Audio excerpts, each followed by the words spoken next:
മക്കളെ, ഏത് പരീക്ഷയ്ക്കും നമുക്ക് തെറ്റാതെ മറന്നുപോകാതെ ചോദ്യ പേപ്പർ ഇടുന്ന ആൾക്കാർ തരുന്ന ഒരു ചോദ്യമാണ് ആസ്വാദനക്കുറിപ്പ് അല്ലെ. കവിതയ്ക്കല്ലേ ആസ്വാദനക്കുറിപ്പ് എഴുതാറ്. അപ്പോൾ ആസ്വാദനക്കുറിപ്പ് എഴുതുമ്പോൾ നമ്മൾ ശ്രദ്ധിക്കേണ്ട കാര്യങ്ങൾ എന്തൊക്കെയാണ് എന്ന് ചുരുക്കത്തിലൊന്ന് നോക്കാം കേട്ടോ.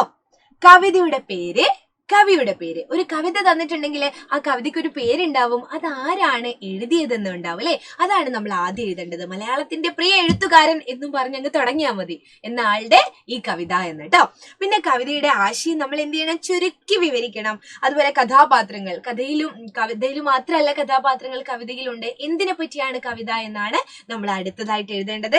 പിന്നീട് നിങ്ങൾ എഴുതേണ്ടത്, ആ കവിത വായിച്ചപ്പോൾ ചിലപ്പോൾ നല്ല താളഭംഗി ഉണ്ടാവും, ചിലപ്പോൾ നല്ല ശബ്ദ ഭംഗി ഉണ്ടാവും. ശബ്ദഭംഗി എന്ന് പറഞ്ഞാല് അക്ഷരങ്ങളോ വാക്കുകളോ ഒക്കെ ആവർത്തിക്കുന്നതാണ്. ചിലപ്പോൾ നല്ല പ്രയോഗ ഭംഗി ഉണ്ടാവും.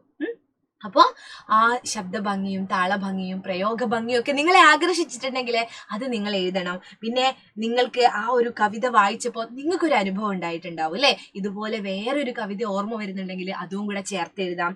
അതുപോലെ കവിതയിലെ ഇഷ്ടപ്പെട്ട വരിയും അതിന്റെ കാരണം കൂടി എഴുതിയാൽ നല്ല പെർഫെക്റ്റ് ആസ്വാദനക്കുറിപ്പായി നിങ്ങൾക്ക് A ഗ്രേഡ് കിട്ടുകയും ചെയ്യും.